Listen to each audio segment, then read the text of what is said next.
姨啊，过来，你的汇分2000，听点，你这份钢筋够意思了吧？叔，这不够。不够，怎么大家都靠就你有问题？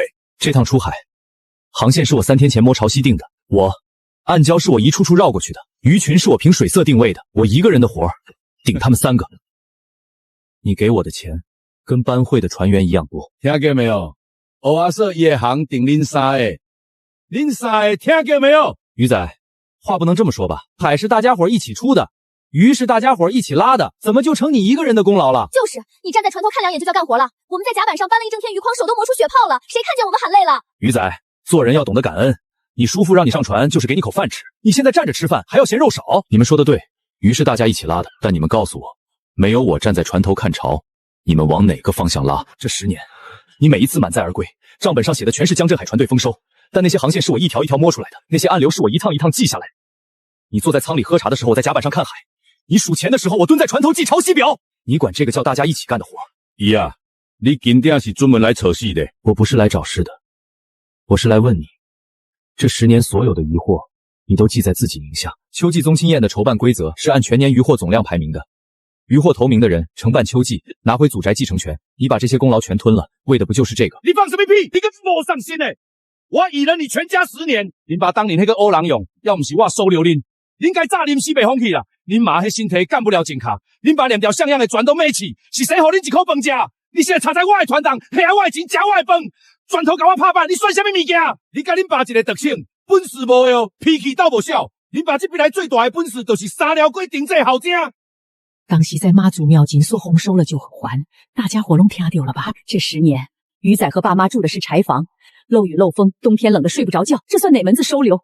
我看了都心疼。群众的眼睛是雪亮的，所以这一趟的渔获按规矩算到我名下，秋季承办权归我，祖宅继承权也得归我。走，听到你的2000块走，你爱要不要？除了我江靖海，这片渔港谁该收你的鱼，谁该雇你出海？你离了我的盾，你什么都不是。哼，这就对了嘛。江宇，你笑了，那是我的鱼。现在我们谁都没有鱼了，想要秋季承办权和祖宅继承权，就各凭本事吧。你说我离了你的船什么都不是，那你最好祈祷前10年有我帮你出海，没有花光你所有的运气。听说你把你叔父的鱼全倒海里了。鱼仔，你疯了！那鱼是你叔父的，你倒了他的鱼，他还不扒了你的皮？他一个人占了半个码头的销量，你拿什么跟他斗？那是我找的鱼，航线是我定的，我占了10年船头，他坐在舱里喝10年的茶，他拿我的鱼去争秋季承办权，拿承办权霸着我们家的祖宅，这口气我咽不下去。可你一个人，你怎么斗得过他？妈，我不是一时冲动，我在船头上站了10年，我知道我值什么价。他今天给我2000，我收了，但那是因为我要告诉他，从今天开始，他江镇海的钱，我一分不欠。你不欠他的，你爸当年把地契交给他，地契是托他保管，不是送他的，该还的他得还。妈知道，妈都知道。可你爸他窝囊了一辈子，他不敢去找他弟弟要，我也不敢。我在船头站了10年，我认得每一片海的颜色，认得哪块礁石下面藏着鱼群，我认得潮水什么时候会带他们过来。我不是什么都没有，我有这双手，有这双眼睛，我挣得回来。可你连船都没有，你叔父放了话，整个码头没人敢借船给你，你拿什么出海？那我就自己造一艘。你妈说的对，我这辈子窝囊，你爷爷传下来的宅子我守不住。你妈跟着我住柴房住了10年，我没敢去找我弟弟要过一回。但你去争吧，赢了，咱一家回去住；输了，我再去争，争到赢为止。哟，鱼啊，你连夜忙活就造掉了这么一艘小船，这是船还是澡盆？麻雀虽小，五脏俱全嘛。可这麻雀也太小了，出得了近海吗？叔，你这艘船，右舷第2块船板的接缝开始松了，再不加出海遇到大浪，那块板子会整块掀起来。还有你船尾的舵轴，上月是不是修过一次？修的人只换了外壳，里面的轴衬没有换。那条轴的异响，你坐在舱里听不见，站在甲板上的人听得一清二楚。你究竟在这胡说八道？胡说八道！等你出海就知道我是不是在胡说八道了。姨啊，你真以为自己造了条破船就能跟我比啦？你连小样的高端渔具拢无哦，你拖什么跟我比？到时候骂输的太难看，说我不顾念素质情分。什么是输，什么是赢，你说了不算，我说了算。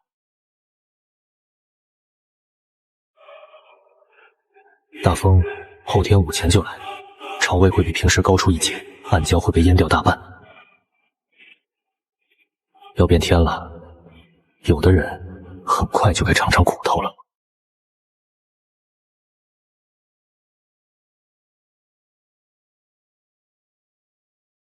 你接了？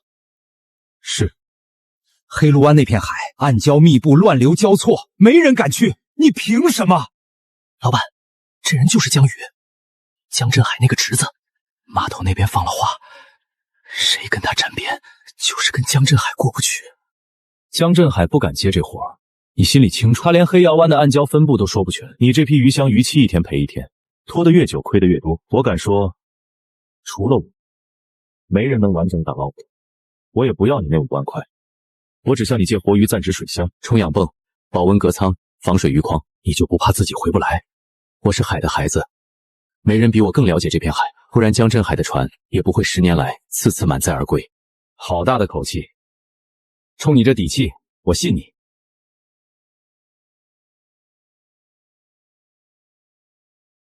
哟，周老板，您个金刚可以合作，一几条破船出海，您的物件低价承得。周老板，您这是钱多烧得旺吧？鱼仔，你真以为接了趟悬赏就能翻身？黑罗湾的浪，你这船扛不住，到时候货捞不上来，人也没了。你让周老板找谁赔去？叔，我这船是破，但你那艘大船敢进黑窑湾吗？你不敢，我敢，这就够了，你就嘴硬吧。等你到了黑窑湾，浪一掀，你就知影什么叫后悔了。哼！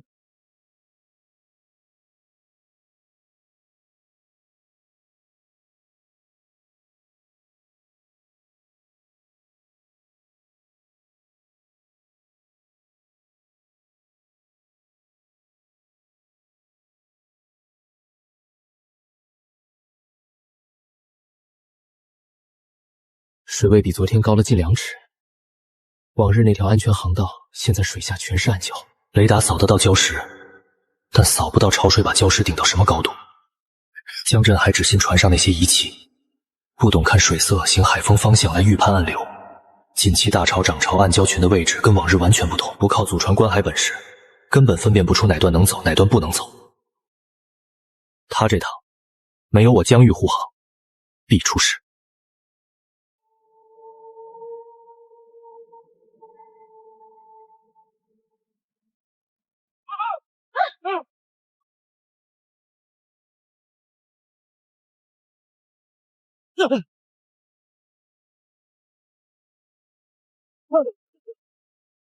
撞了，船底撞上暗礁了！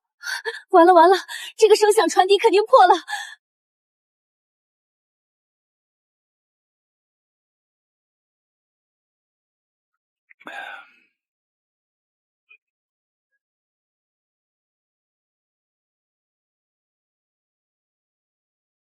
江叔，撞上暗礁了，船底受损，海水进往来灌。什么暗礁？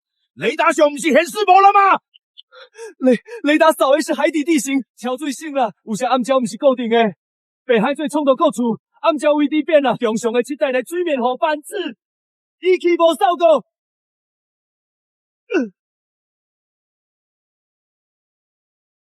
裂口这大，航才这么开的船？江叔，船本来就超载了，现在船壳破损，海水持续渗进来，时间一长，几艘船都会沉。看到无？以前的船在礁石后边的，带下去，贴在礁石后江，看。江叔，他的船寸轻变灵活，才能贴那么近。咱们的船吨位重，载货超载，转不了那么急的弯，跟在后面很容易再撞上暗礁。我说加死去，听无嘛？无得点伊，咱全当死来食，听。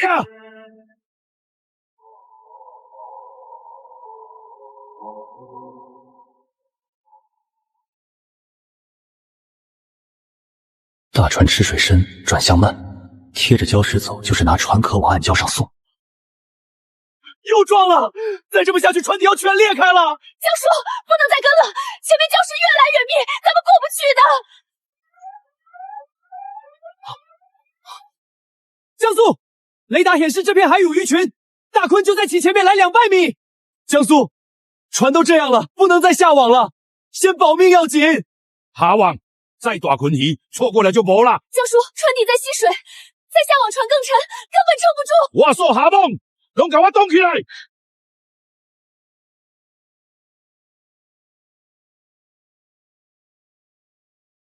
一切全黑了，连不上信号了。水渗进来的速度越来越快了，船在往下沉。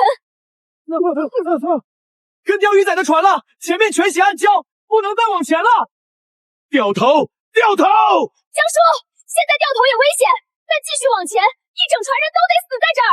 江叔，有渔获，船太沉了，不丢货根本赚不了头。把鱼网砍了，我也不要了，保命要紧。Come on， 救回，掉头，掉头回高岗。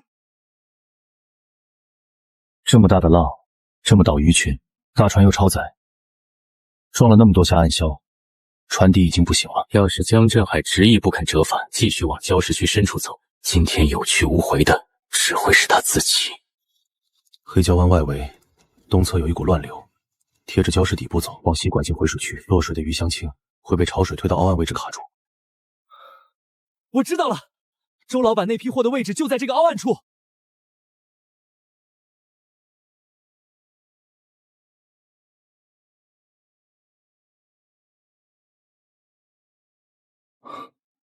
浪形在凹岸方向突然变缓，水色偏浑，有泡沫堆积，鱼箱应该就在这一带。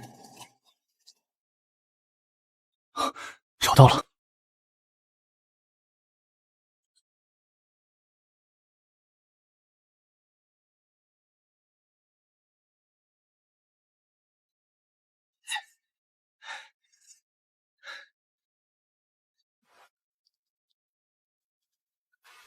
活鱼完好，周老板那批货保住了。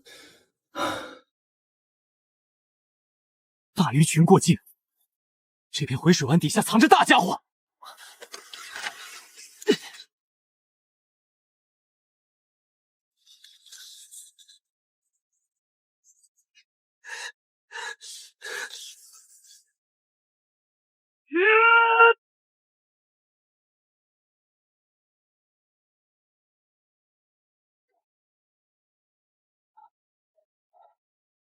金蛟龙王鱼，黑礁湾的稀世海产，这片海域整整几十年都没人能捕到一条，谢妈祖庇佑，风暴过后还能遇到这样的大鱼群。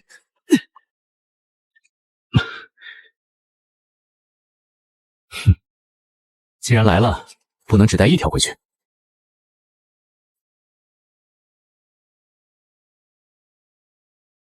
回来了，江老板的船回来了！我就说嘛，江老板经验老道，什么大风大浪没见过，肯定能平安回来。这是遇着啥了？江老板，海上出什么事了？船怎么成这样了？黑林外围突遇雷岸乱潮，叠加暗礁涌浪，巨浪反复拍打船身，差点撞碎船壳。机能仓促丢弃大半渔获，慌忙折返。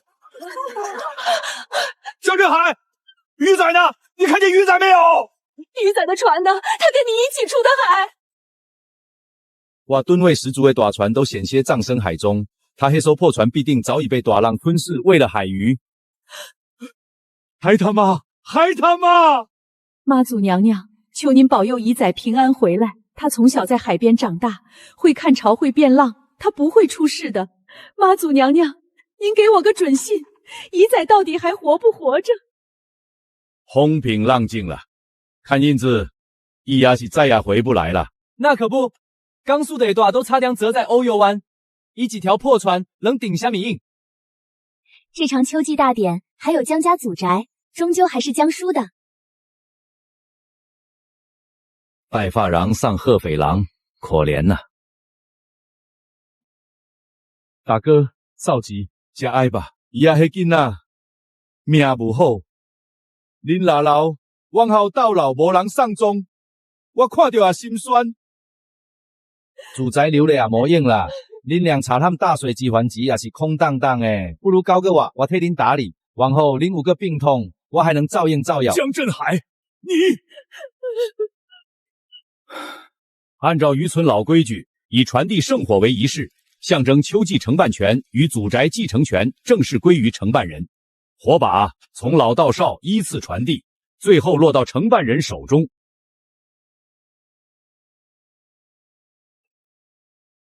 有灭族了，这是不同意。这一定是来袭警。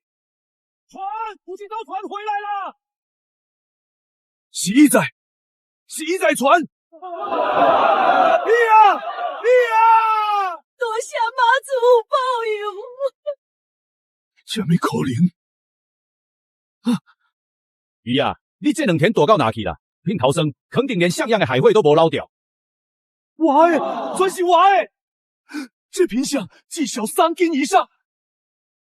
这只不过是普通渔货，好料湾本来就有鱼，你运气好碰着呢，根本算不上稀缺。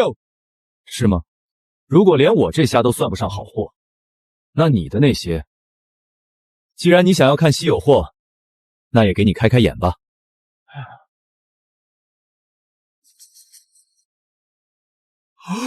金蕉龙王鱼，这是金蕉龙王鱼，黑礁湾的稀世海产。我活了50年，只听过没见过。少说几十斤，这鱼至少值几百万。这一条比江振海前10年捕捞的都值钱吧？鱼仔，你这是去了黑湾湾深处？黑窑湾深处，那地方连大船都不敢靠过去，你开着这艘船进去，还活着回来了。我在这片海上活了40多年，黑辽湾里面什么样，听都没听人活着出来讲过。你居然还捞到了金蛟龙王鱼！妈祖保佑！这条破船居然连活着同来，还捞到有金蛟龙王鱼，凭什么？这一年一切我也用过的，没有我一早压死。现在翻了身，就敢骑到我头上来，都满这心来骗喽！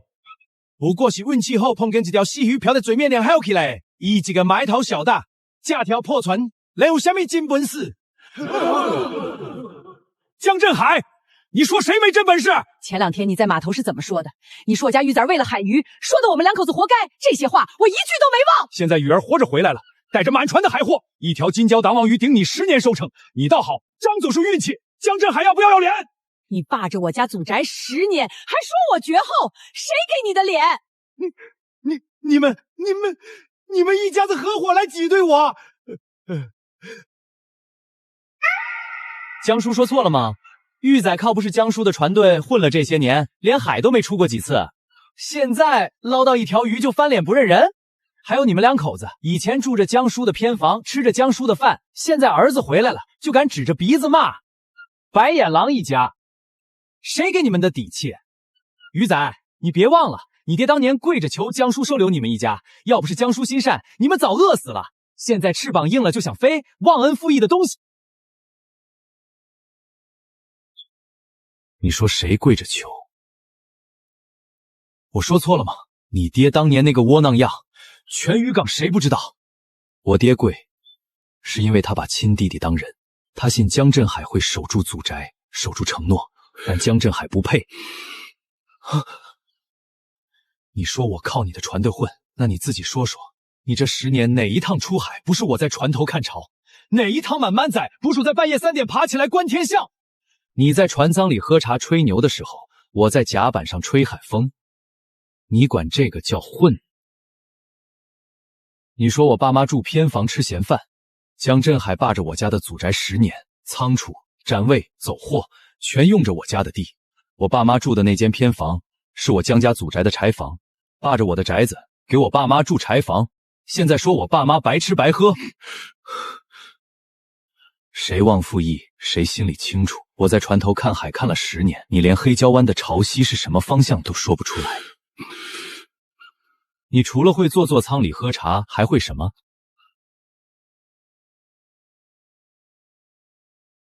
组长，我这一趟带回来的金蛟内王鱼1条，活的大黄鱼17尾，石斑鱼23条，东星斑9条，马鲛鱼和鲳鱼各几十斤，全是活的，品相完整。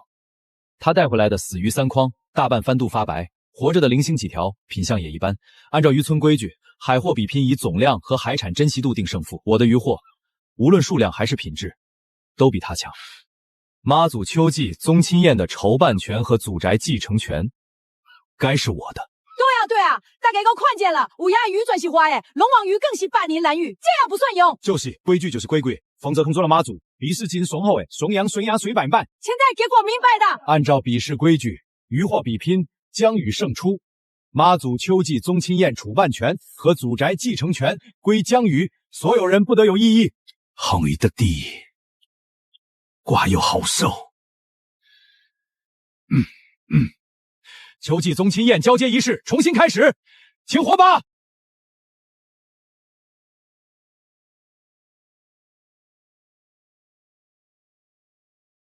不会又灭了吧？别瞎说，这回肯定顺顺当当的。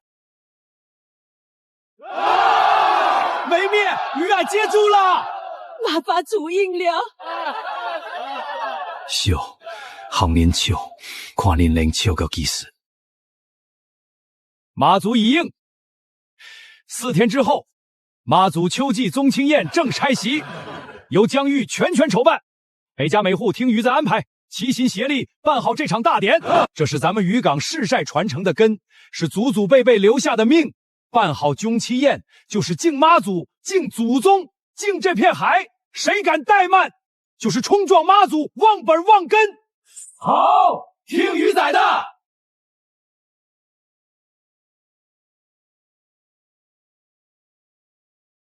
有些东西是你的就是你的，不是你的你也抢不来。妈祖在天上看着呢。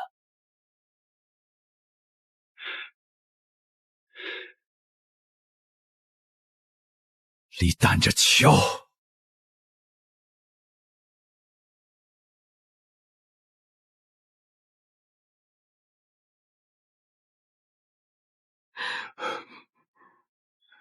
请进。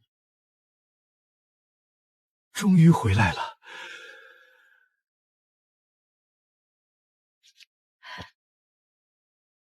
10年，江振海根本没住过这里。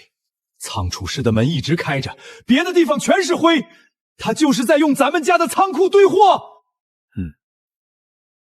他霸着祖宅10年，仓储室一直用来囤货走货，客厅、卧室、偏房从来没打理过。当年我把妻交给他，是想着他是亲弟弟，我亲弟，我以为他能替我守着这宅子，好好休憩，好好打理，等我们拿回来的时候还能住人。结果他拿去仓库。我早就看透他了，他眼里只有那间仓储室能放货，能走船，哪管咱们的宅子是不是漏雨，房梁是不是朽了。玉子儿，这宅子要不要修？当然要修，这是咱们家的根。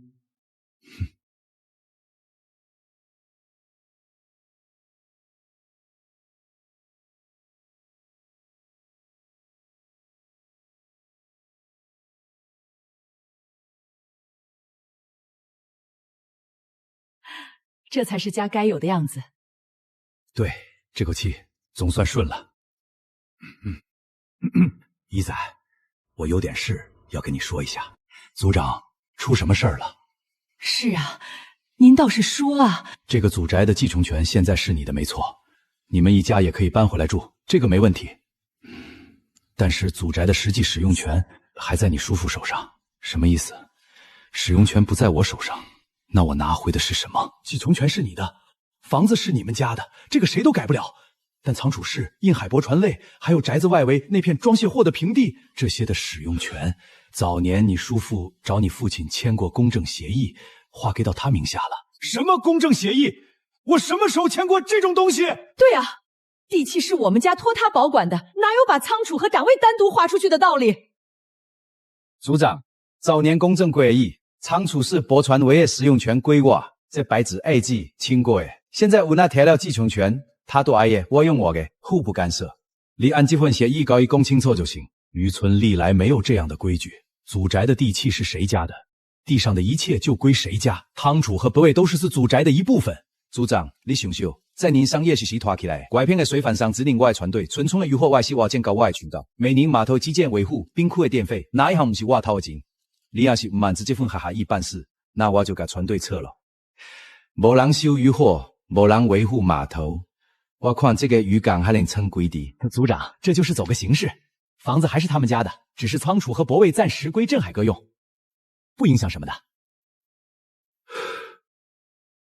这张就是当年的公证协议，仓储室、泊船位、装卸平地，使用权归江镇海，期限80年，是你父亲当年签的字，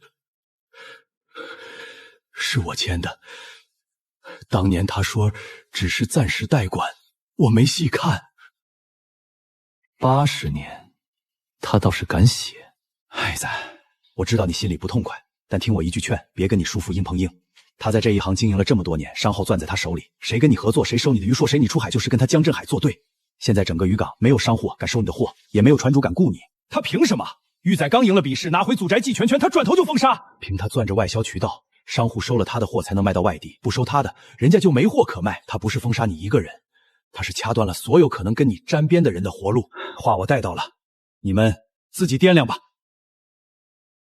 鱼仔，要不就算了吧，咱们能回到祖宅已经很不容易了。仓储室和展位，给他就给他吧。你妈说的对，咱家能拿回这宅子已经是天大的运气了，别再拼了，你一个人都过他的。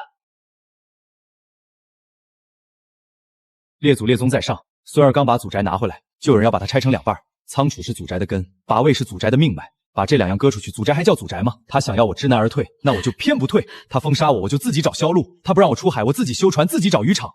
我能从黑寮湾活着回来，就能在这条路上活下去。一仔，妈就是怕你太累了。妈，不累，这口气要是咽下去了，我往后在渔港抬不起头，列宗也抬不起头。老板，不收，你去找别家吧。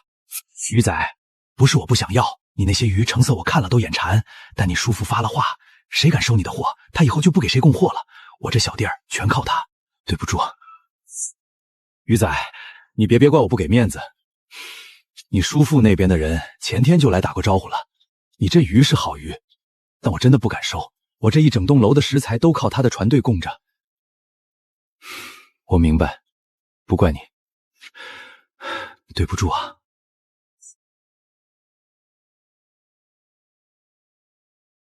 最后一家了，再试一次。玉仔来了，坐。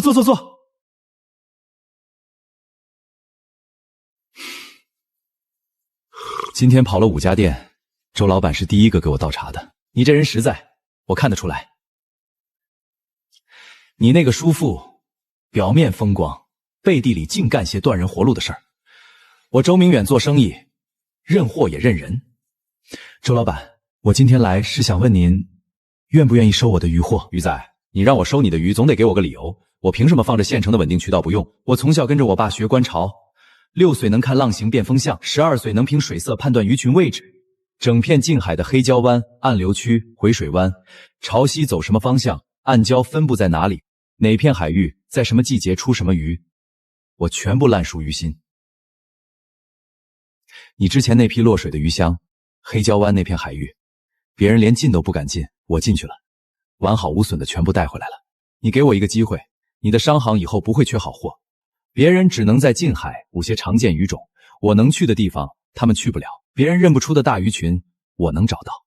周老板，你愿意给我一个机会吗？鱼仔，我欣赏你，你比你那个叔父强多了，你是真的懂海，敢拼，还敢闯黑牢湾给我把货捞回来的人。那批鱼箱要不是你，我早就赔得底朝天了。但是鱼仔，做生意不是交朋友，我相信你这个人，但我不确定你上次是不是运气，你得再给我一点保证。2天之内我出海一趟，带回来的鱼货全部免费给你，货你收，钱我不要，这趟活就当是我的备证书。好，痛快，我就喜欢跟你这样的人打交道。既然你这么实在，我也不能小气。你缺船是吧？我给你1艘。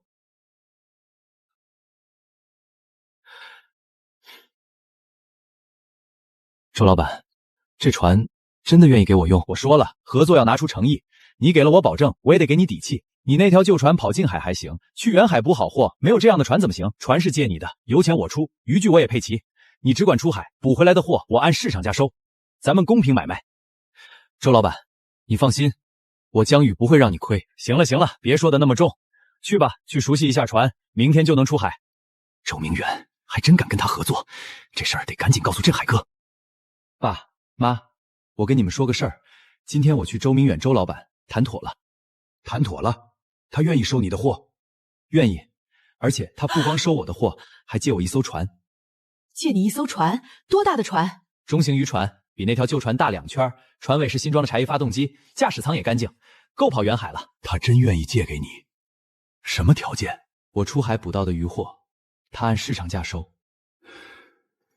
油费他出，油具他配齐，唯一就是他要我出趟海，证明一下本事，2天之内带回来的渔货免费给他，算是保证书。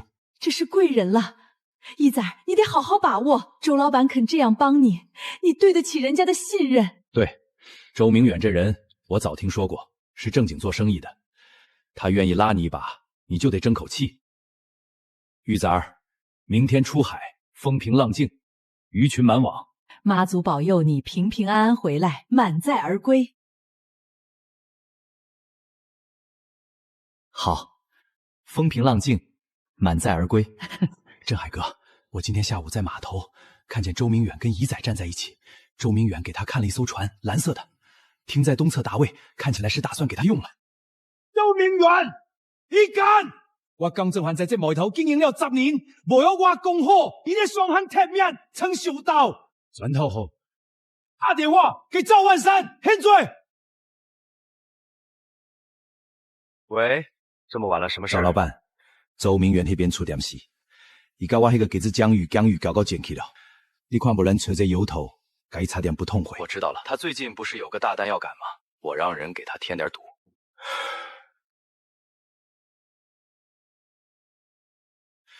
得让周明远人知道，谁才是能该可以稳定货源的人。靠这个毛头小小子出海捕鱼，你睇下什么甲我比？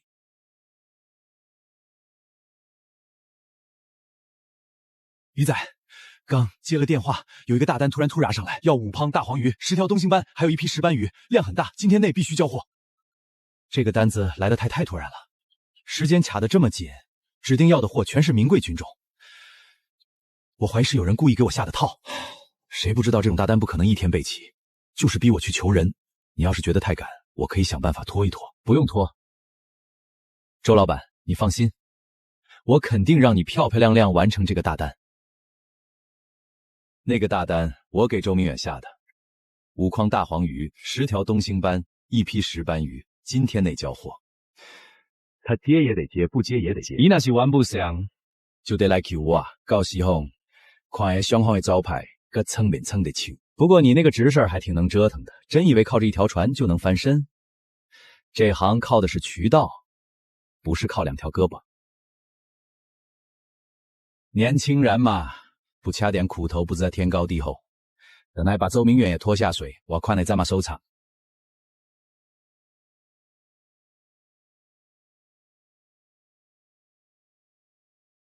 妈祖保佑，风平浪静，顺顺利利。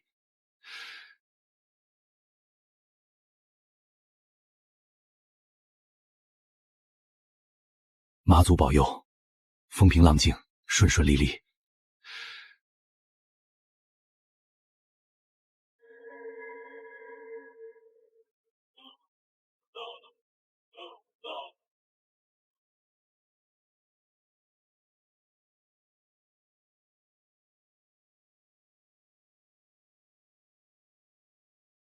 左转15度，朝那片深色云层底部的方向走。那边是老渔场外围，以前我们跟别的船去过一次，那片海面底下全是漩涡，船身都吸得打转，我不敢去。只要在海上，我脑袋里就是活地图。那片海域底下确实有乱流，但乱流漩涡之间有缝隙可以过。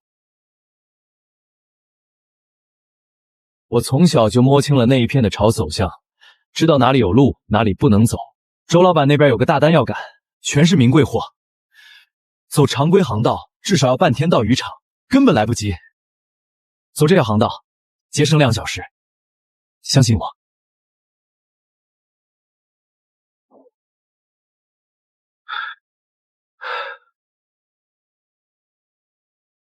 鱼仔，前面好几个漩涡，要不咱们掉头吧，这太危险了。别慌，漩涡有吸力范围，只要不进到它的内圈就没事。你看浪花的方向，外圈的水是往外推的。底下有鱼群，就在前面30米。准备下网，就这里。哼！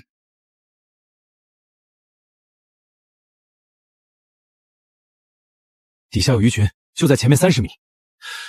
准备下网，就这里。哼！好重，底下货不少，用力呀啦！上来了，全是大货。鱼崽儿，我出海这么多年，从来没这么快捞到这么多，这才多久？石斑鱼11尾，大黄鱼18尾，东星斑15尾，够了。起火，返航。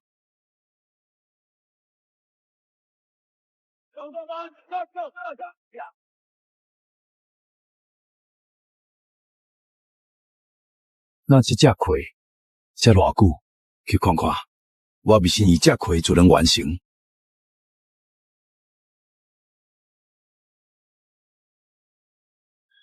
鱼仔，我果然没看错人，这批货成色太好了，比我想的还快。你不是说这小子没本事吗？你不是说他以前每次出海满载都是靠你船上的高科技设备吗？碰上鱼群了呢，我去我爱你老嘴。那你倒是去啊！你要是本事，我转头就和你的侄子合作。去就去。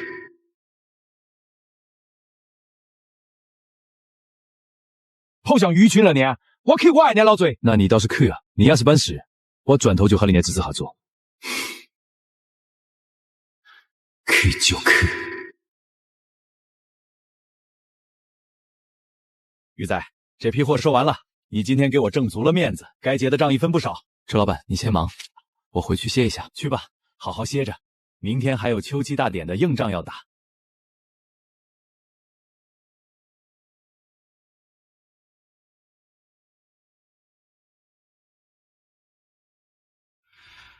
鱼儿，秋季宗亲宴还剩2天了，你第一次操持这么大的事儿，人手够？贡品采买了没有？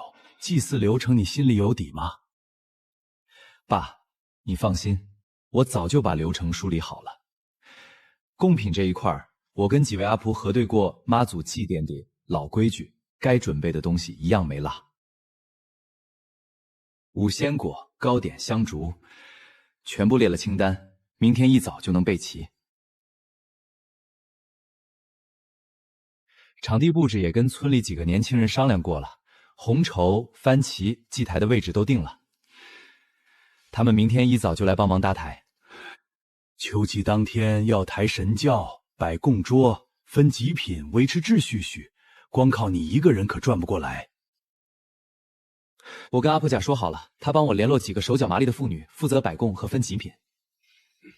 抬神轿的壮僚力也找了6个，都是以前跟我们一起出过海的，信得过。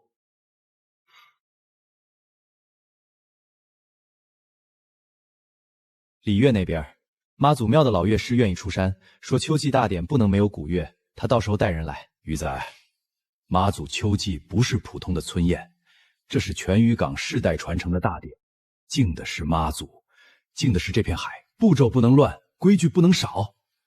办好了，全村人服你；办砸了，你就永远在村里抬不起头。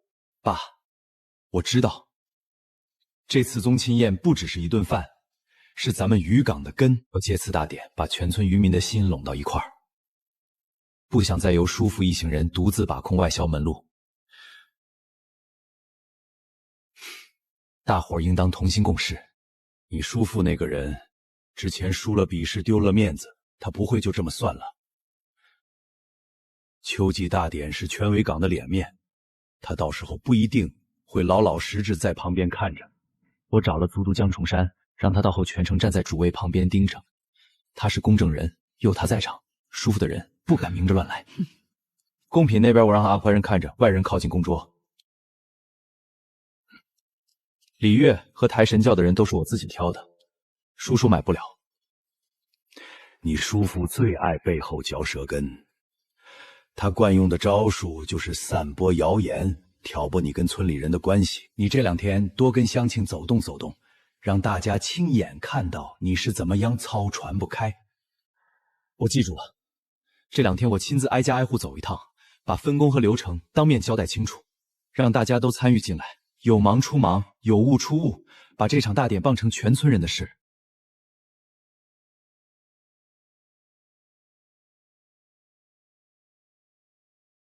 我记住了，这2天我亲自挨家挨户走一趟，把分工和流程当面交代清楚，让大家都参与进来，有忙出忙，有物出物，把这场大典办成全村人的事。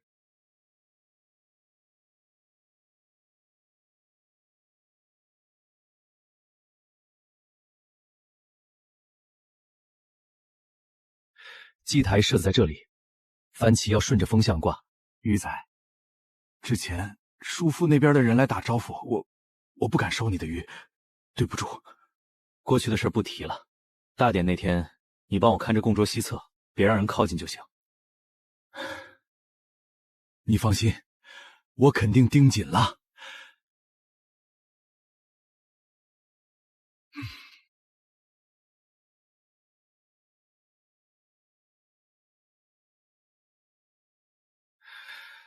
鱼仔，之前你在码头被叔父刁难的时候，我没敢开口帮腔，心里一直过意不去。今天我们俩都想好了，大典那天我们听你安排，抬神轿、搬供桌，什么都行，你开口我们就干。宗族邻里本来就是互帮互助，妈祖心怀慈悲，咱们族人更应该同心和睦。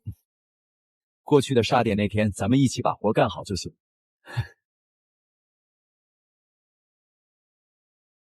鱼仔，你这心胸比叔父强太多了。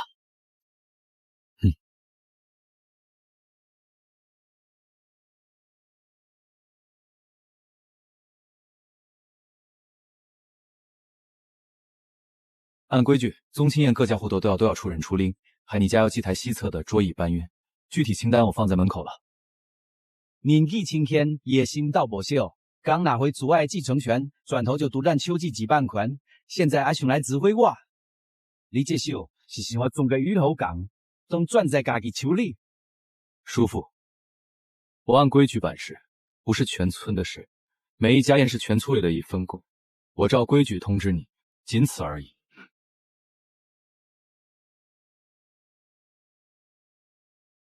按规矩，你跟我讲规矩，仓促是个保传话，不能使用把自爱机也是规矩。你养爱只有对你有利的规矩。公证单是当年我父亲被你蒙蔽签的，你自己心里清楚。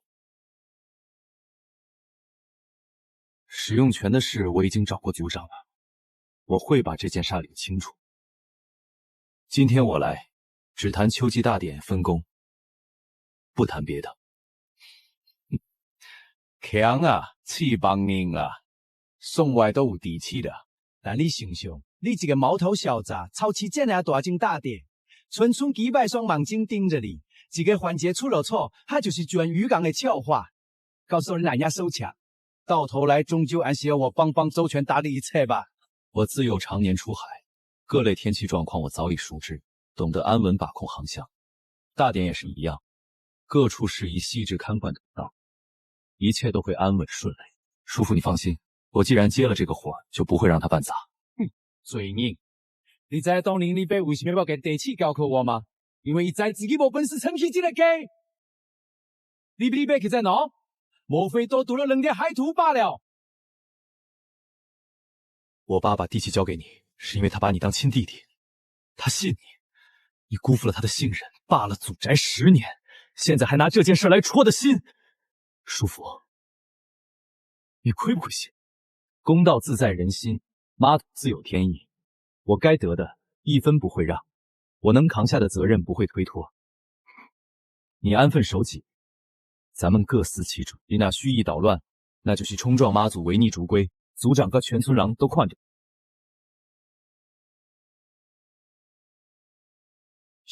风风光光办大典，做梦！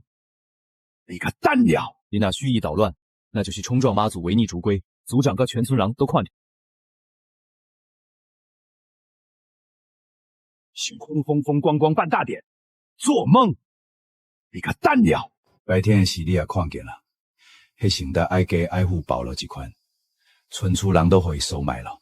再见落去，胡刚就无我江镇海寿的稳了。镇海哥，要不咱明天大典上当面开一难堪，害这个毛头小子撑不住那么大场面。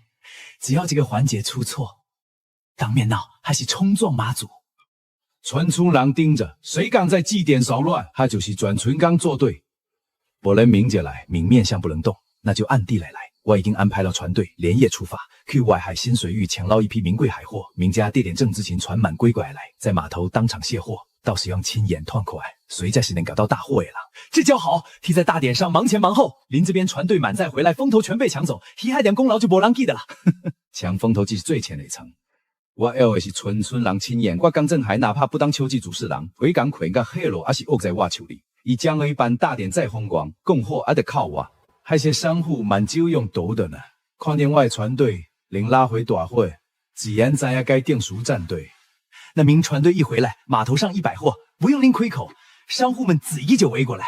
我已经向人在船队返航之前，提前给码头几个大商户透了风，说5批顶级深海渔货会在秋季当日中午靠岸。到时商户们自己坐冷藏车在码头等着，当着全村人的面竞价抢货。以刚欲办大典，我江镇海办展销。矿水的热压各热哪高，这样一来，大典下半场所有人的注意力都会被码头那边的竞价吸引够，他那边就算1/4半的债权也没人看了。这还不够，明天大典人都长，可以把贡状最东央那盘纤维危机挪动几下，再把东侧香炉往偏方向转几寸。真山哥，这是祭祀母呀，乱的话，你怕什么？又不是让你杂料工作，挪动几寸，瓦人根本看不出，但祭典的规矩就变了。按照老规矩，贡品危机错了就是冲撞神明，到时候舔出了帕鲁，以辛辛苦苦攒起来的口碑，及晚上就能回宽奖。行，我明白了。走章典的当中本秋季承办正式就刚上手，宣读宗主公证书。那份证书组长手里，你明天还去查去对，找个由头把证书救出来。借出来，然后呢？然后你把它换掉。我准备了几份内容一模不一样的替代件。大典组长当中宣读细碎，日期对不上，还就是公主文书造假。组长当军下不来台，将有的承办权会捆私人质疑。这个连公证叔叔都能出错的毛头小小子，谁敢出海？谁敢把祖宅个秋季放心高头一？可是组长那边要是发现了，你手脚利索点，他发现不了。就算发现了，你咬死不承认，体能力他你一样。我是亲弟弟，你是宗族会计，他还能为了这个瓦人？把咱两个都供出去。好，我明天一早就去。他以为自己阳了，还炸着呢。明天过后，我要还在呀。这片渔港是谁说了算？我是亲弟弟，你是宗族会计，他还能为了这个瓦人，把咱两个都供出去？好，我明天一早就去。他以为自己阳了，还炸着呢。明天过后，我要还在呀。这片渔港是谁说了算？这孩子跟他爸年轻时一样踏实，不一样的是，他比他爸硬气。回港总算有靠谱的年轻人顶事儿了。你看咱儿子，像模像样的。像样。各位乡亲，吉时将至，妈祖秋季宗亲宴准备开。喂，刚说出事了。船队在外海还撞向临岸卵巢叠江礁群，3艘船底洞磕破哟，渗水严重，渔获混困在海上，船只当不了了。我们这边浪太大了，不然赶紧救援。刚说快想办法，仪器呢？仪器什么预兵吗？仪器早就失灵了，浪太大了，信号全断了。刚说我撑不了多久了，你快点讨人救我了。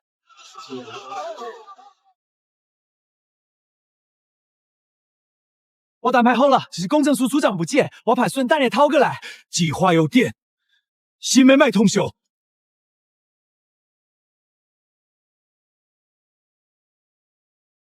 买好了，只是公证署组长不见，我怕顺带也掏过来。计划有电，新梅麦通宵。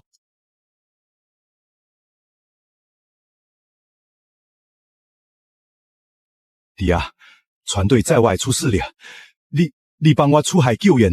我没听错吧？江振海在扣伊咋？天哪，伊也有低头头的一天。伊啊，算我救你了。村上海的人是你以前拖过的，因爱有家，有老婆囡仔。舒叔父，你霸我家祖宅10年，我出海替你领航10年，所有功劳被你独占。我拿回祖宅之后，你断我销路，改公正单，这些事你认不认？我认。想要我出海救人，可以，2个条件。第一，当众作废早年那份80年祖宅族使用用协议，祖宅全部使用权、仓储单位权属，今天当场归还，完璧归赵。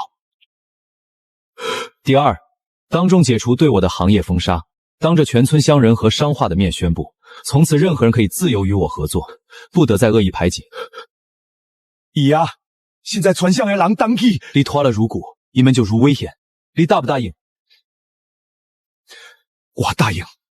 族长，麻烦您做个见证，叔父签字画押，当众宣誓。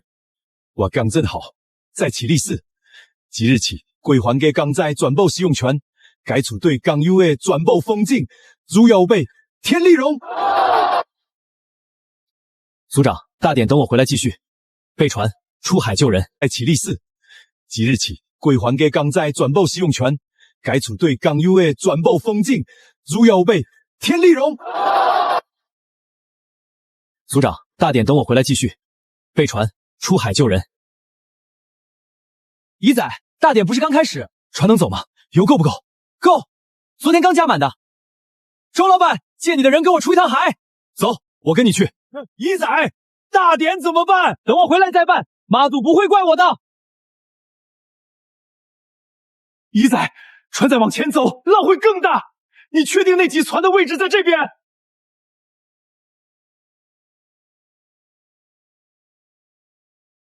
确定。他们今早出发去外海深水区，按航速和潮汐交判推算，现在应该被困在交2海里，距离这里不到2海里。那边有一片水下礁群，平时没事，但今天是天文大潮，礁石会把船顶住。你以前去过那片海域？去过2次，第一次12岁，跟我爸去的；第2次是5年前给江镇海船队领航，路过一次没进去。那你凭什么觉得现在能进去？因为我知道那片礁群的缝隙在哪儿。涨潮的时候，暗礁被淹了，但水下会有一条窄道，贴着西侧走，能绕过去。这条道仪器扫不到，只能看水面的浪花判断。怎么了？前面有一块暗礁，浪花颜色比周围深，底下顶着一道凸起的礁子，绕过去就行。你这是比仪器还准。这条道仪器扫不到，只能看水面的浪花判断。怎么了？前面有一块暗礁，浪花颜色比周围深，底下顶着一道凸起的礁子，绕过去就行。你这是比仪器还准。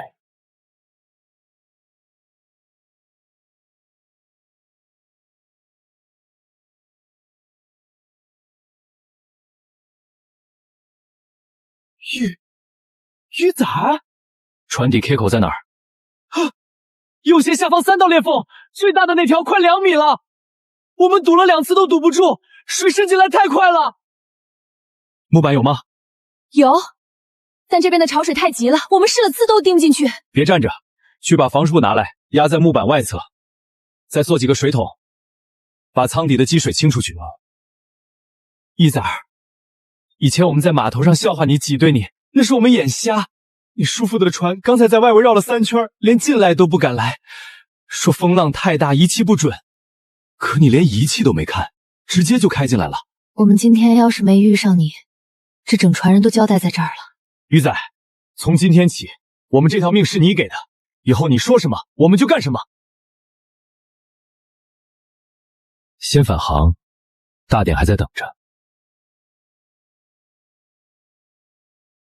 鱼仔，从今天起，我们这条命是你给的，以后你说什么我们就干什么。先返航，大典还在等着。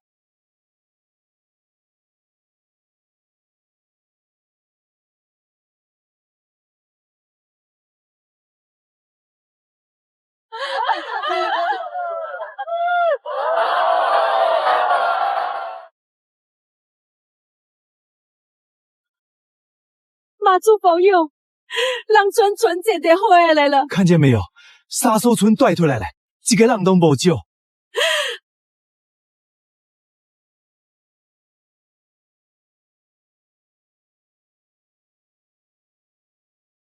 经宗族合议，马祖秋季宗亲宴承办权自今日起正式各交江鱼。好，咱儿子各户不得异议。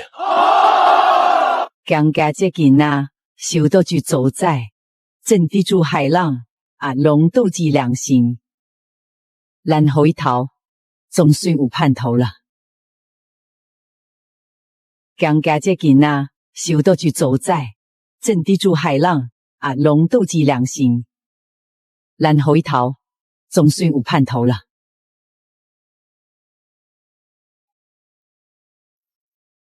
镇海哥，白天那宣誓，全村人都看着，签字画押都做了，真能翻？翻不了就翻，还是我被逼耶！以铁船员性命要挟我，当就全村人啊面逼我签字，那能算数？可组长那边，组长那边你慢管，你现在就做2件事。第一，本宗族台账里床主和大卫的备注改回来，满血归还，旧血使用权存疑，待宗族后续。明天开始在村里散鬼故啊，就算刚有趁人之危，替船员命当好马，必亲父亲平等协议。几个晚辈当中胁迫长辈低头，这就不孝。渔村最重黑老辈听了，只眼泪看在我这边。行，我明天一早就去办。还以为养顶了，还炸着呢。哎，你们说，救人归救人，可逼着亲叔叔父当众签字画，这算怎么回事嘛？你这话什么意思？还有这事儿？我可没乱说啊，你们自己琢磨。镇海哥昨天被逼着签了字，回来一晚上没睡好，脸色到现在都是白的。富哥，你这话我可听不落去。昨天不是呀，那三嫂主人一个回不来，对得起是那平后的后生吗？我得去告诉伊啊，伊说事迄个人就爱阴交，后夜是光明裸露，那是得了伊的当怎办？那三嫂主人一个回不来，对得起是那平后的后生吗？我得去告诉伊啊，伊说事迄个人就爱阴交，后夜是光明裸露，那是得了伊的当怎办？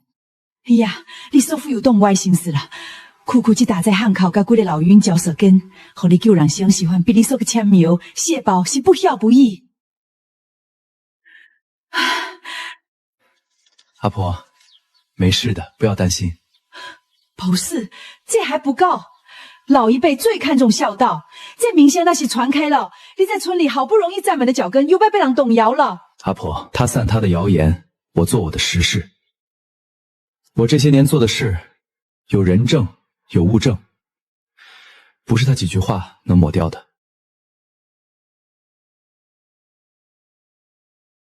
各位叔伯兄弟，我跟着江振海出海10年了，今天有些话我憋了很久了。这10年，每一次满载而归，都是倚在船头看潮，半夜观天象，领着船队绕岸礁。没有他，我们根本找不到鱼群。我们每年拿到的工钱一直被克扣。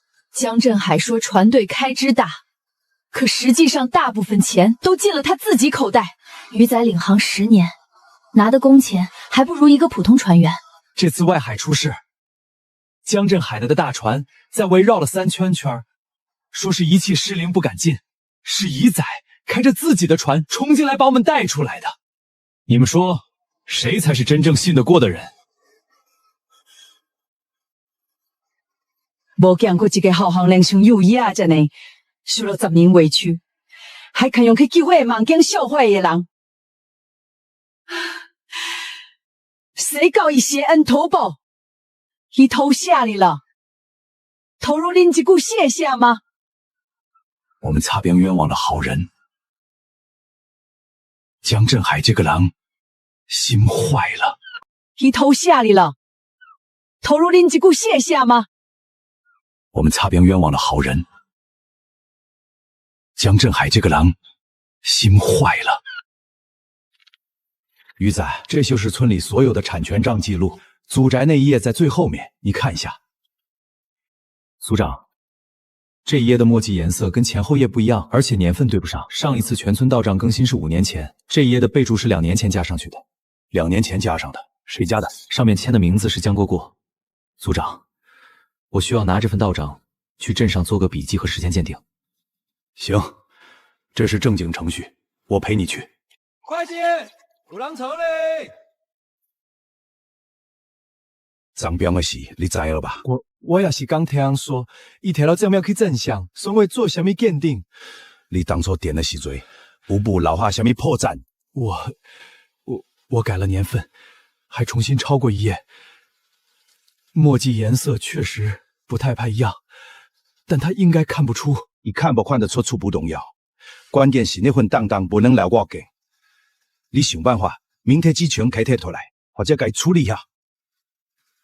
行，我想办法。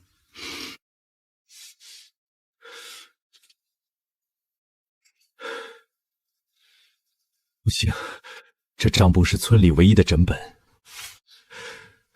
毁了就全完了，不能毁。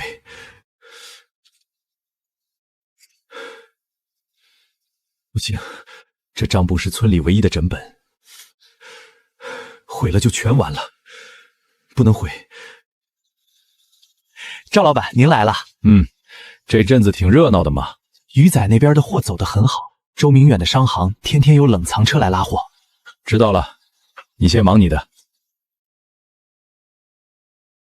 船修了多久了？快10天了。漏水的一方刚补上，发动机还在修。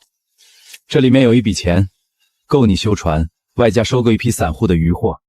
我不想让周明远一家独大，你那侄子势头太猛，他要是把码头全吃下来，以后我进货得看他脸色。你继续干你的船队，我继续收我的货，各取所需。你就不怕江一力那边化验？他发现不了最好，发现信了，他也没证据。鱼仔，好久不见，听说你现在自己跑船了，生意做得不错嘛？有没有兴趣聊聊合作？我这边渠道宽，价格也能谈。赵老板，有事改天再聊，我今天还有货要卸。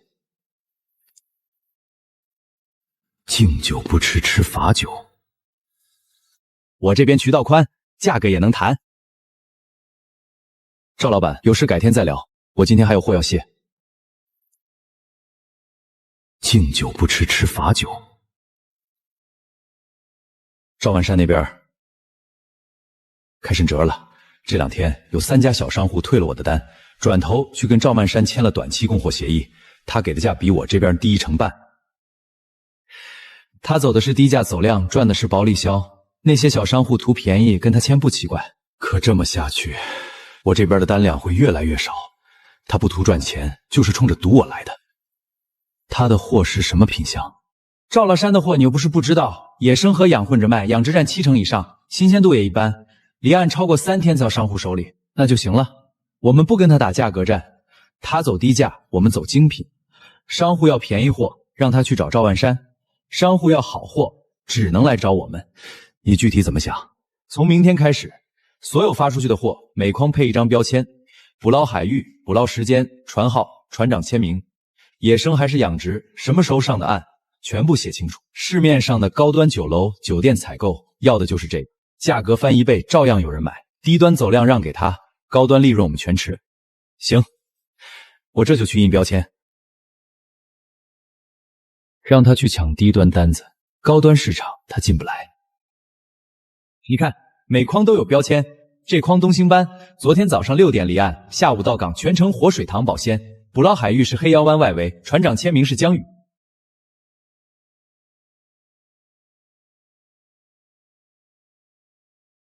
这批货确实不一样，你以前进的那些货离岸3天才到，鲜度差了一大截。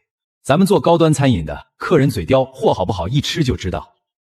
行，以后你的货我优先要，价格好说，品质第一位。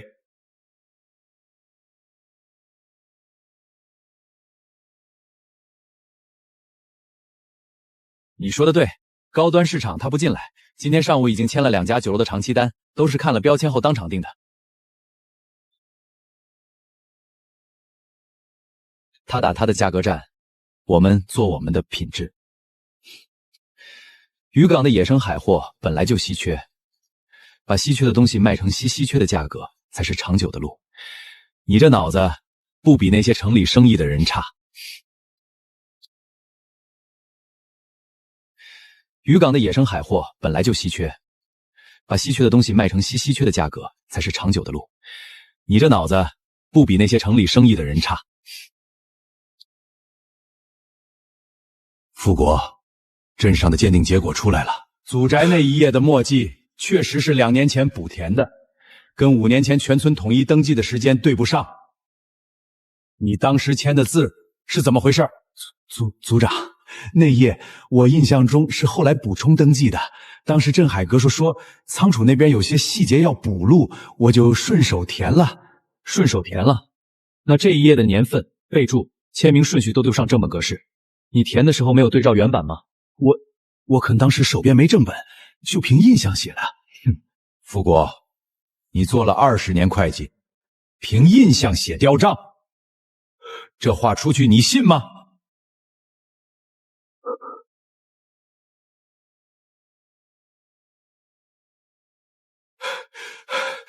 镇海哥，村里开始查了。组长拿着鉴定报告，一个劲儿问我签字的事儿，我快要编不下去了。要是胜利是按规矩补录的，因无证据证明你造假。可那份交账整本还在，万一你们拿去跟其他档案比对，你慌什么？你是种族会计，堂表是你经手的，你只要咬定是正常补录，谁能替你贴账啊？镇海哥，这事要是真查出来，我担不起。当初是你让我改的，你得给我兜底。我给你兜底，你自己当的手机签的字，我哪给你兜？想来回去，别让人看出来你慌。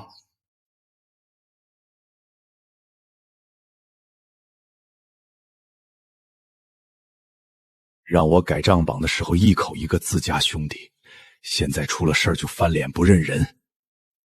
我替你把所有脏活都干了，你倒好，喝茶的喝茶，推干净的推干净。你不管我，那我就自己管自己。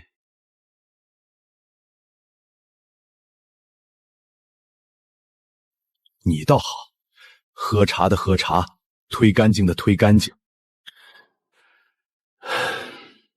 你不管我，那我就自己管自己。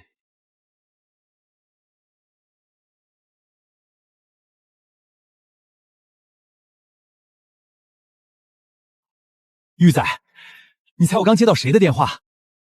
谁？镇海市管理站，他们说想找你聊聊，问你现在有没有空，他们的人下午就到。找我干什么？你还不知道吧？最近近海连续出了好几起事故，2艘渔船在礁盘外围触礁，1艘迷航漂了一整天才被找到。海事站那边听说了你的事儿，黑礁湾捞货，风暴天救人，点名要见你。这位小帅是口你吗？哎，他们怎么来了？2位，这位就是江一，江英同志，我镇海市管理站的王明远，这位是我同事小李。王站长您好，最近近海连续发生多起渔船触礁迷航事故，我们走访了周边几个渔港，很多渔民都提到了你，需要我配合什么？我们听说前段时间你一个人驾船进了黑里湾，把落水的养殖鱼箱全部捞了回来，还在风暴天预判了乱潮走向，救回了3艘被困大船。就知道你会问，属实。我当时就在被困的船上，那天捞得吓人，一切全失灵了，所有人都以为要交代在那儿了。鱼仔开着他那艘冲进来，全程没看任何仪器，光凭看浪形水色就把我们带出来了。黑捞湾那趟我也听说了，那片海域平时没人敢去，他不但进去了，还全虚全蕊的带着货回来了。是这样，我们正在组织一次近海航道安全隐患排查，需要熟悉这片海域潮汐暗礁分布的专业人员参与。如果你愿意，我们想邀请你加入这次排查工作，有你在，我们能少很多弯路。可以。每一块暗礁的位置，哪段航道路线最安全，什么时候潮水会改变礁石的暴露情况，我都清楚。好，具体时间我们回头再给你对接，听见没有？专业的人都请鱼仔去排查航道，这可不是谁都能干的活儿，咱们这片海域暗礁太多了，每年都有船出事。鱼仔要是能帮忙把航道标出来，往后大家出海就不用提心胆了。鱼仔，往后渔港的人再看你，就不只是看一个后生了。那些还在观望的商户，还在犹豫要不要跟你合作的渔民，今天之后心里都会有数。能给全村人领航，一直是我想做的事情。那些还在观望的商户，还在犹豫要不要跟你合作的渔民，今天之后心里都会有数。能给全村人领航，一直是我想做的事情。这回是动真格的了。那可不，听说那份80年协议要当场作废。各位乡亲，今天请大家来是为了作废一份早年的祖宅使用协议。这份议是多年前为规避政策的，经核查确认无效，暂租归期，江家族宅、村宅全部产权，包括所从属临海大卫，正式去权归江玉所有。之前那份80年协议作废。10年了，刚给这对头总算回来啊！振海哥，他们这是要动真格的了，你倒是说句话啊！你闭嘴！玉儿，签字吧。签完这个名字，你家的东西就完完整整回到你手上了。作为到场见证方，确认江玉同志对该祖宅所负的专属泊位拥有合规使用权。这效应统筹是该归江的，你说会就会。这份协议本身就是违规公证的，公章是假的，已经核实过了。你要不要框鉴定报告？好，这才是公平。江家这块地从他爷爷那辈手里就开始争，今天总算鱼仔手里要回来了。鱼仔，你爷爷在天上能闭眼了，以后咱家的根再也不会被人抢走。刚盖着这年那小到就祖宅，小就这片海。哼，咱回港往后有靠啦。刚盖着这年那小到就祖宅，小就这片海。哼，咱回港往后有靠啦。今天第一堂课不讲大道理，讲3件事：怎么看浪形，判断礁石位置；怎么从云层厚度预避风暴走向；怎么在乱潮区找到安全航道。鱼仔，你说这些我们都懂一点，出海这么多年了，谁不会看个浪？行，那我问你，南礁口那片海面，浪头盖过来的时候，浪尖前面如果有白色碎末，底下是什么？是老梁。那说明你船底10米以内有一块凸起的礁脊，浪头翻过来的时候，礁脊会把水流顶起来，碎末是礁石带来的暗涌造成的。看见了就要提前转向，看不见，船底就破了。鱼仔说的没错，之前在江镇海的船队里干活的时候，好几次差点撞礁，就是因为他只看仪器不看浪，仪器扫不到的浅礁全在浪形里。第2件事，看云。东南方向像出现棉絮状的云层，云底发灰，边缘发黄，说明外海正在起风，8小时内会推过来。这时候如果人在近海，不要往远处跑，就近找避风澳；如果人在远海，就要看浪向调整航角。这些没人教你们，是因为有人不想让你们学会。学会了，你们就能自己判断怎么出海，怎么回来，不用再看别人的脸色出船。以前学这些都是偷听老渔民聊天拼凑的，没人系统教过。伊连还好想我落海，靠的就是在。伊愿意提出来教恁，是恁这辈人的福气。好好听，别浪费我的心。鱼仔，你说的那条通往黑礁湾的航道，图上画的是这条吗？是这一条，贴着西侧礁壁走，航角保持20度左右，不要超过25度，偏离了就会撞上暗礁群。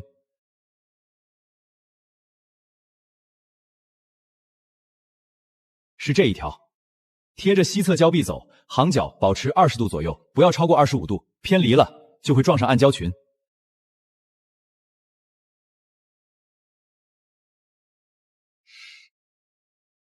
新设备到了，进口诶，再不用凭经验哈猜了。屏幕上简款的1.7力丑，江苏这套设备，全渔港独一份吧，以后出海肯定趟趟满载。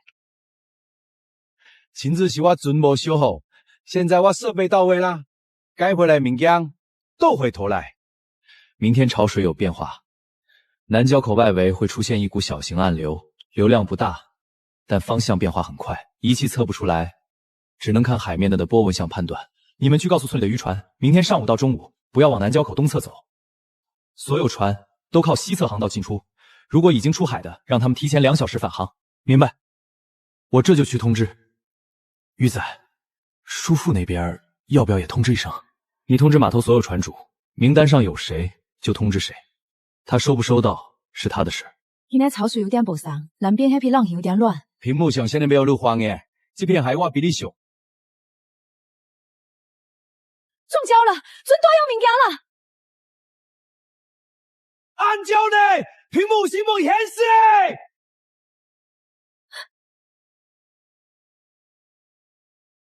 你提前通知大家返港的，南交口那边出事了，有一股暗流。早上我从浪形看出来了，仪器测不到这种小范围的变化。看来你教他们的那些，比几十万的设管用。不是谁比谁管用，设备是帮手，但人不能手丢了，再贵的设备白搭。看来你教他们的那些，比几十万的设管用。不是谁比谁管用，设备是帮手，但人不能手。今天请各位过来，不是因为学堂开课，是有件事想跟大家商量。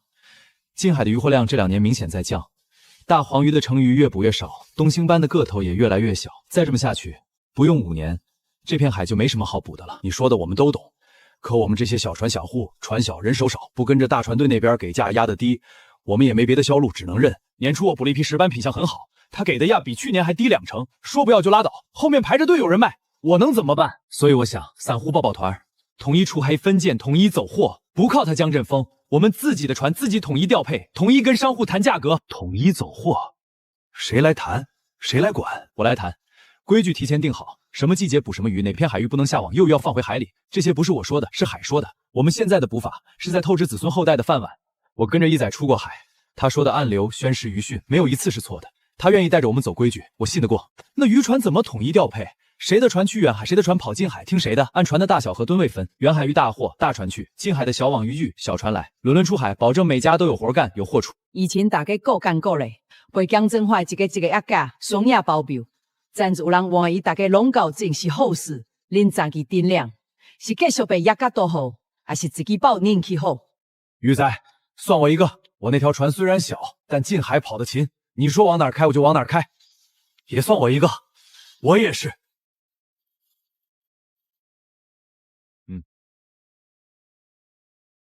那规矩就从今天开始定，保护幼鱼，合规出海，杜绝滥捕，这条是底线，谁都不能破。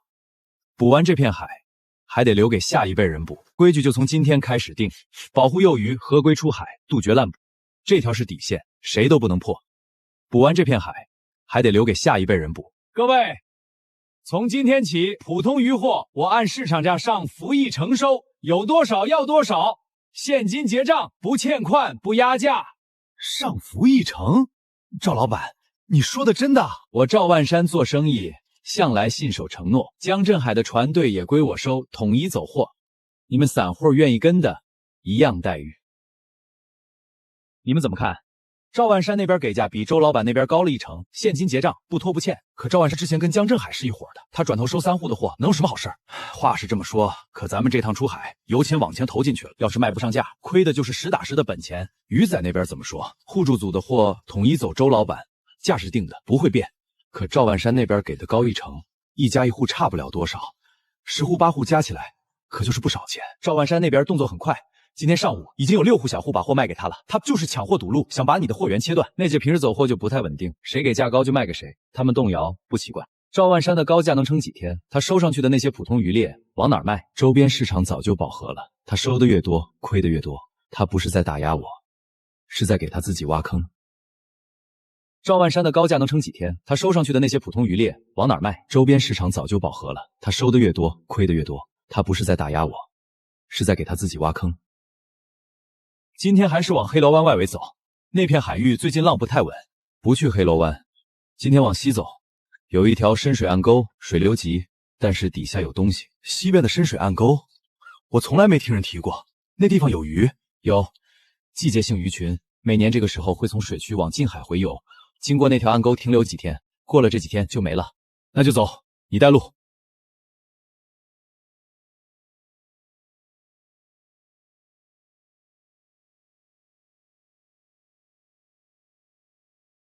就是这里了，底下有一道凸起的礁枝，水深30米左右，鱼群会贴着礁子停留。停在这里，船不会被水流带走吗？不会，我刚才已经在航道上卡好位置了，水流会把船稳在这个角度。有东西，好重！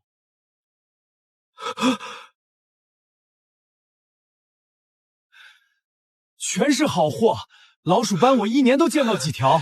鱼仔，你是怎么知道这片有鱼的？水流交汇的地方会形成峦流，把浮游生物和饵料推到一起，大鱼群就会跟过来。这片海域只有在这个季节、这个潮位、这个时间段才能进得来，仪器扫不到水流底下的礁鱼，但看浪花颜色的变化能判断出来。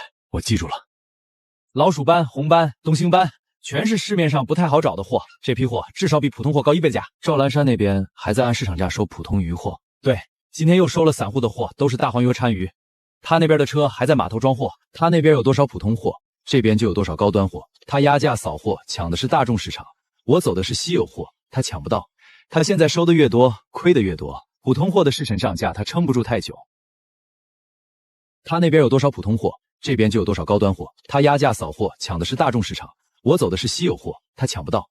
他现在收的越多，亏的越多。普通货的市场上架，他撑不住太久。江老板，知道裂口比型盖起码3公分，修补难度大，费用得加2层。加2层，先各位当修鬼，那欧裂啦，船底撞礁撞的。你这船跑的航线暗礁多，再好的钢板也扛不住天天刮。江叔，这是上个月的维修费，船厂那边催了3次了，说再不结账就要停船。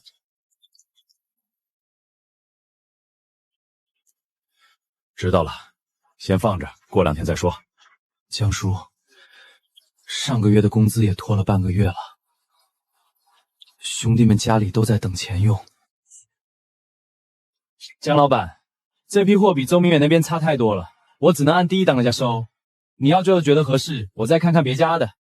第一档就第一档，装车。从前鱼在的时候，鱼是活蹦乱跳上岸的，现在连活着运回来的都少了。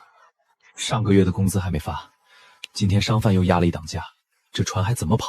听说已经欠了船厂2期维修费了，再欠下去，船都要被扣了。昨天有人看见江叔在联系中介，说要卖2条小船。从前鱼仔在船头站着的时候，咱们只管拉网分点，什么都不用操心。现在什么都要自己看，什么都看不准。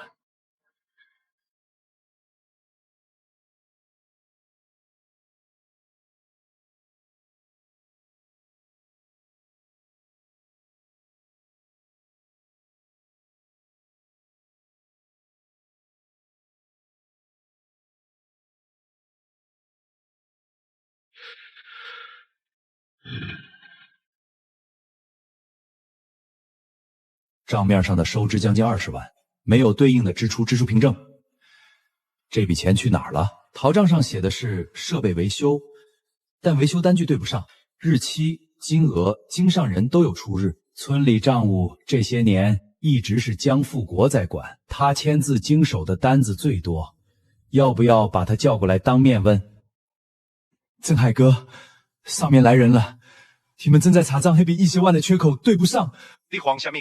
姚子说信息进项开支，设备维修漏对单子吗？可那些单子我当初没留底，全凭记忆补的，日期对不上，金额也对不上。这我可帮不了，当初叫你办事利索点，怎么还能留下把柄？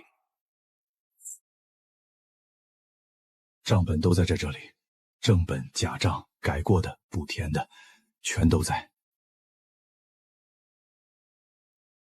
祖宅那份80年使用权协议是江振海让我改的，宗族大账上楚楚和展伟的备注也是他让我改的。还有村里集体资金的去向，有些走了他的私人账户，我自己也贪了。该退的钱我退，该认的我认。还有村里集体资金的去向，有些走了他的私人账户，我自己也贪了。该退的钱我退，该认的我认。赵老板，这什么意思？黑船搬走？合同到期了，这批会清完，合作就到此为止。到此为止？当初是你来求我合作的，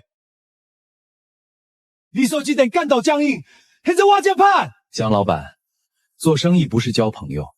你船队连续3个月亏损，货品质量一天比一天差，维修费、违约金、人工成本全压在我这边。我不是做慈善的，可我这边只是暂时的困难。等我把船队整顿后，整顿？你连自己船队的领航员都留不住，拿什么整顿？江宇是你亲侄儿，你把他逼走了，现在跟我说整顿？仓库我清空了，尾款我结清了，往后各走各路。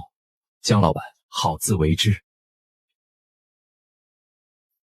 赵万山走了，那江振海这回是真没戏了。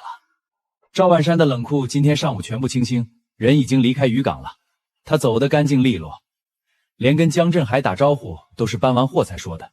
他这个人唯利是图，看有利可图的时候会主动凑上来，一旦发现无利可图，撤得比谁都快。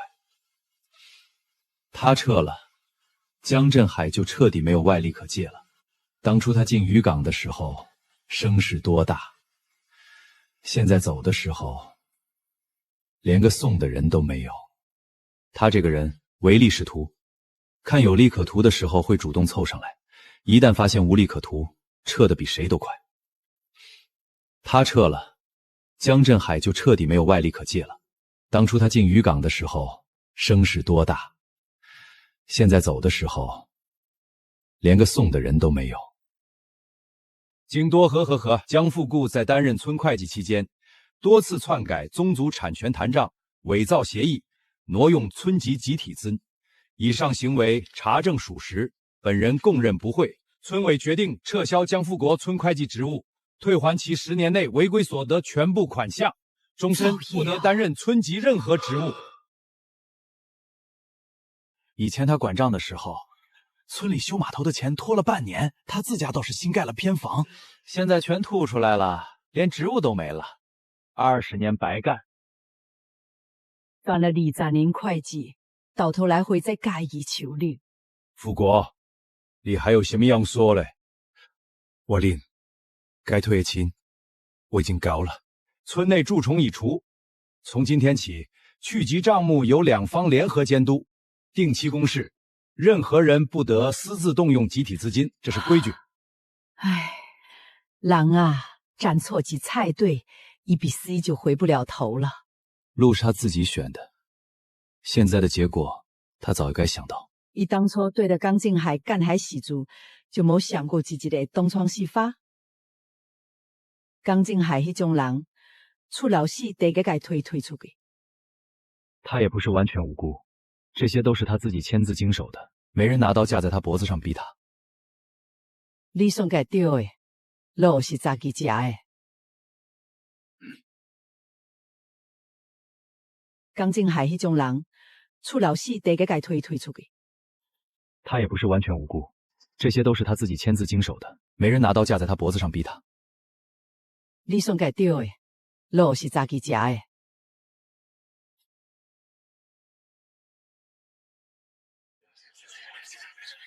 终于等到这一天了。各位乡亲，今天是个大日子，在多方的支持下，马祖渔港渔民联合和合作社正式成立。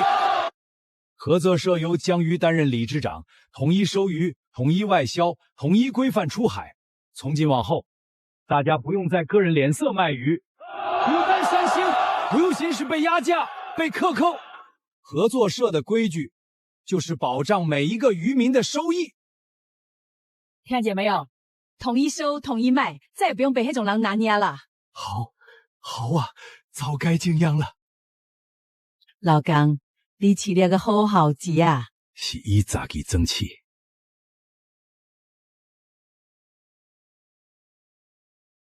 各位叔伯兄弟，合作社今天挂牌，不是我的功劳，是大家愿意信我，愿意把货交到我手上。我说几个数，合作社收鱼，按照市场价上浮半成，不拖欠，不压价。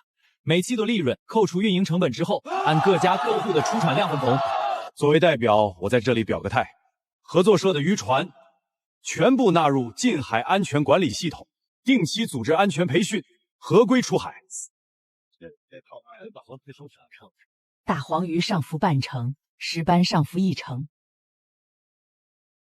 以前江振海给的价比这低2成，咱儿子定的价公道。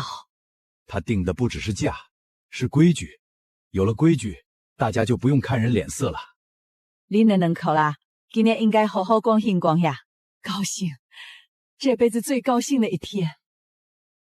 从一个人修船到带着全村人出海，这条路你走了多久？不是多久的事儿，是走到今天才算真正站稳了。恁的2口啦，今天应该好好光兴光呀，高兴，这辈子最高兴的一天。从一个人修船到带着全村人出海，这条路你走了多久？不是多久的事儿，是走到今天才算真正站稳了。这几个位置，近半年已经发生过4次渔船触礁事故，但声呐扫描显示，这片海域的礁石分布和10年前的数据基本一致，没有新增礁群。声呐扫的是固定的礁石位置，如果礁石会移动呢？移动？潮汐会把松动的礁石带离原来的位置。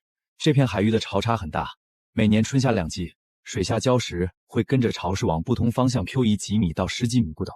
仪器扫到的永远是他们之前待过的停赏方地方。上船，你带路，我记录。那里浪花颜色比周围深，边缘没有白色碎末，说明水下有东西在阻挡水流，但又不是固定的礁石。我看着水色差别不大，你怎么判断的？暗色水流是礁石移动时带起的泥沙，固定礁石周围的泥沙早就被冲走了，水色不会反复变深。只有还在移动的礁石会不断搅动新的泥沙。做 B 标，坐标已记录。回港后我会汇聚近3年的潮汐数据做对比。这片暗礁群呈带状分布，至少还有7、8块，它们跟着潮水走，每年移动的幅度不一样。如果把它们都标出来，就能画出它们移动的轨迹。我以前跟江振海的船跑这条线的时候，都提心吊胆，仪器上什么都扫不到，但船底总会刮到东西。我认识一个人，去年船就在这里触礁的，船底裂了，还好人没事儿。后来大家都说是运气不好，没人想过是礁石在动。去年船就在这里触礁的，船底裂了，还好人没事儿。后来大家都说是运气不好，没人想过是礁石在动。前天西南角那片潮位4.3米，浪高0.8，水色正常。昨天同位置潮位4.8米，水色偏暗，底层有泥沙上翻。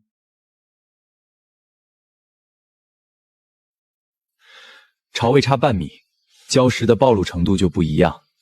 标注的时候要把潮位区间加上去。一仔，你这张图画了多少年了？从我12岁开始画，每年往上面加几笔，到现在刚好20年。你一个人记了20年的事，现在拿出来，够全村人用一辈子。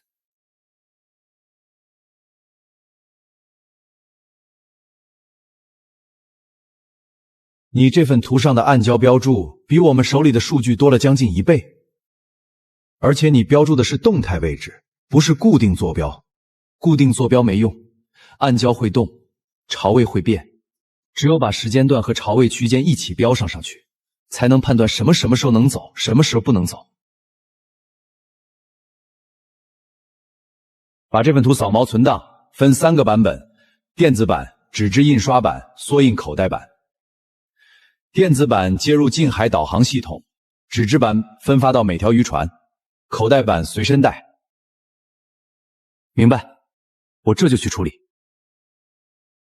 江宇，你这张图填补了渔港近海航道数据的全部空白。从今天起，它就是渔港的标准通航参考图。明白，我这就去处理。江宇，你这张图填补了渔港近海航道数据的全部空白。从今天起，它就是渔港的标准通航参考图。你看这里，以前咱们走的航线被标红了，说春季有暗礁移动风险，怪不得我上个月走那条线总觉得对头，底下老有东西刮出船底。以后出海不用再靠听别人说哪条路安全了，全写在上头了。你这张图一出来，渔港出事的几率至少降一半，少出事就少赔钱，少赔钱，渔民的日子就好过一点。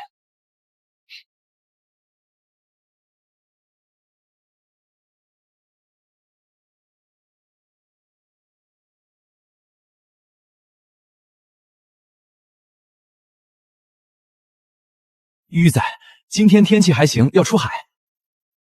不能出海，有台风要来。气象台没报台风啊？你看海面，一只鸟都没有，鱼群也沉底了。外海的云层在打卷儿，边缘发黄。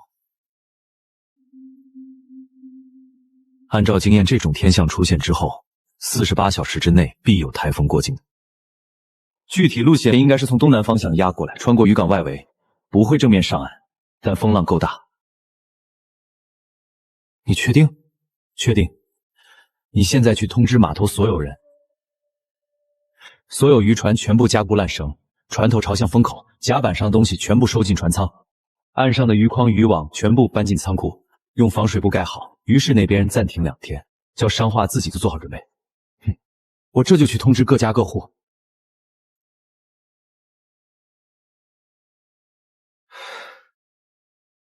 真会有台风，我看天还怎么变？明天傍晚开始刮风，后天天亮之前风浪最大，最晚明天中午，所有船必须绑好，人全部上岸。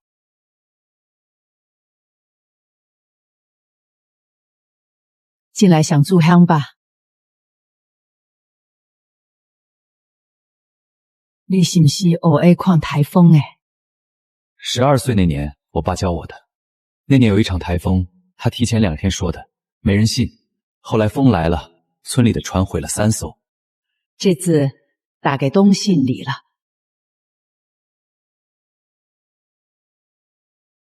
临港的渔船昨晚被浪打翻了3艘，岸上的仓库也被吹塌了。你们这边损失率低于5%，稍微修缮就可以。气象站的预警数据比你晚了将近1天，你是怎么做到的？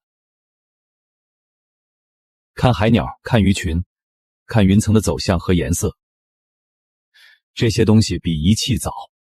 仪器测的是已经形成的气流，人看的是气流形成的征兆。看云层的走向和颜色，这些东西比仪器早。仪器测的是已经形成的气流，人看的是气流形成的征兆。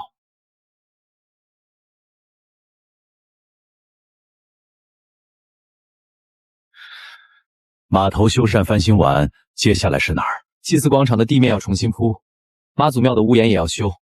那边的排水珠堵了好几年了，一到雨季积水很深。先把这些做完，再考虑仓储的配套。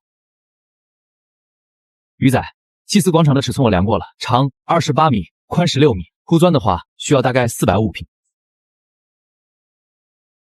专用防滑的那种。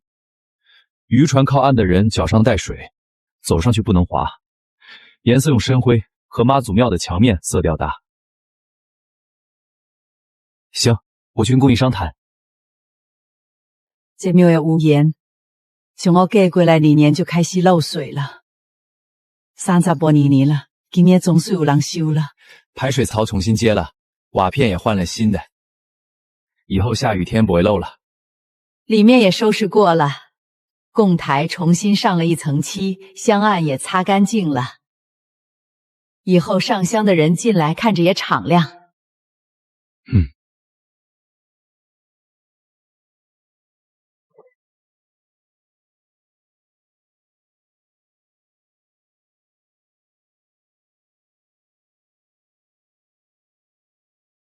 以前这个码头烂绳桩松了3根，台阶也缺了好几个角，渔船靠岸的时候都要小心避着。现在全修好了，修好了，大家出海回来靠岸就不用提心吊胆了。妈祖庙好了，老爷辈看着心里也踏实。渔船靠岸的时候都要小心避着，现在全修好了，修好了，大家出海回来靠岸就不用提心吊胆了。妈祖庙好了，老爷辈看着心里也踏实。以前也船长带时阵，我连靠近都唔敢。现在伊迄条小段，啊无咱的送库车疼。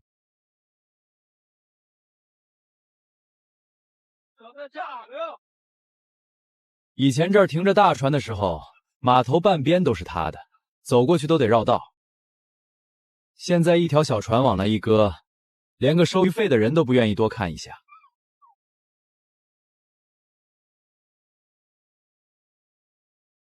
哎呀！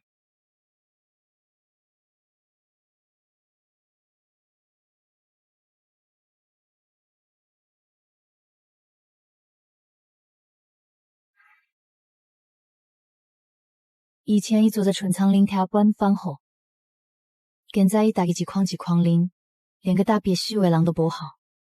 他当初要是对鱼仔好一点，大船不会卖，人也不会走光。这鱼品相不有些小，我只能按最低档的价收，你卖不卖？卖。江老板，你还记不记得以前我上门找你拿货，你连店门都不让我进，让伙计出来轰我。你说让我排队，排到你了再说。我等了3天，你连个回话，你连还有没有？今天我还没轰你，已经算讲旧情了。你说让我排队，排到你了再说。我等了3天，你连个回话，你连还有没有？今天我还没轰你，已经算讲旧情了。以前这3艘大船，全是我一个人拼出来的。码头的商户排着队等我供货，渔船靠岸的时阵，弄上全是人。迄次江鱼还阁只是给带做我的跑船的笑。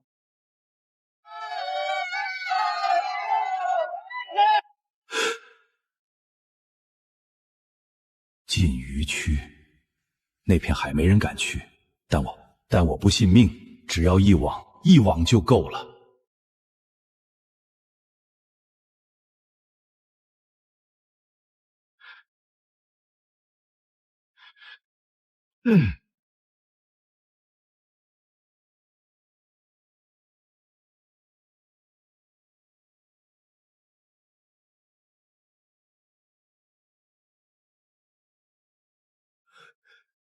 有无人？有无人在附近？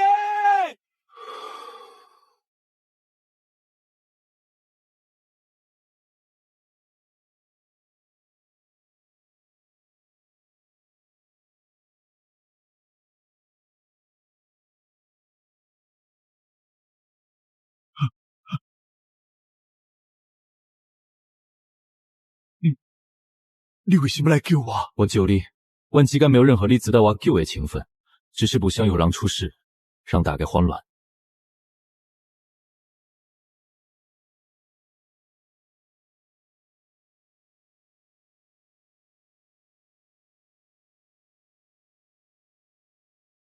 以前一人见了我都点头哈腰，现在因看都不看我一眼。这个房子是新的，码头是新的，什么都是新的，只要我是旧的。如果当初没把着主财未还，如果当初没有克扣伊工资，如果当初我不是个嘴脸，现在藏在迄扇门内的人，要配有我一个。如果当初没有把着主财未还，如果当初没有克扣伊工资，如果当初我不是个嘴脸，现在藏在迄扇门内的人，要配有我一个。